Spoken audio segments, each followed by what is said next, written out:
now listen to Ms. Christina Uday of the Reading Hamlets as part of the Global Campaign for Education. Christina, there you are. You have your 2 minutes. Go right ahead. Facilitators, we welcome the Zero Draft and welcome the chance to address you. Broadly speaking, we feel that the final outcome document must ensure that language used for education in the document is in line with and does not regress from the formulation of the education goal, that it recognizes free universal secondary education with emphasis on equality for girls and women, includes lifelong learning and adult education in its purview, recognizes the larger value of education for sustainable development and global citizenship, and the criticality of teachers and educators for the attainment of the goal. More specifically, we suggest the following changes in the text. In the preamble of the Zero Draft, we question the attempt to cluster 17 goals into 9 headlines. While welcoming the ambition to secure education, health, and basic services, we suggest the word ensure is used in these goals. We will further prefer essential services. In paragraph 15, we call for a replacement of the word basic education to free, equitable, and quality primary and secondary education without discrimination on any grounds, especially gender.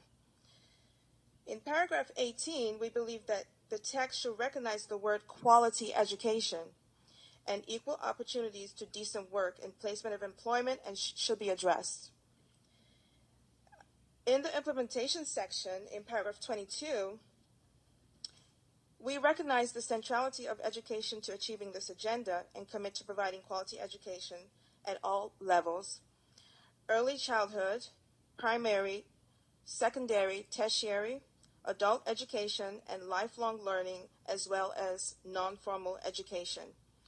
We reaffirm our commitment to free primary and secondary education. All people, irrespective of gender, race, or ethnicity, socioeconomic background, including persons with disabilities, indigenous peoples, children and youth in vulnerable situations, should have access to learning through quality education that helps them acquire the knowledge and skills needed to solve problems locally and globally, contribute to sustainable and democratic development, and participate fully in the society. And finally, co-facilitators, sorry about that. In paragraph 39, we call for the inclusion of a reference to human rights-based indicators and should include all forms of partnerships, not just public-private partnerships. Thank you. Thank you, Christina.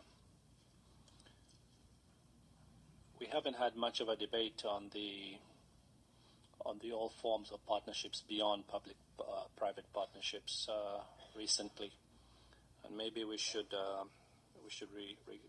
rethink that as time moves forward. So it's a good point.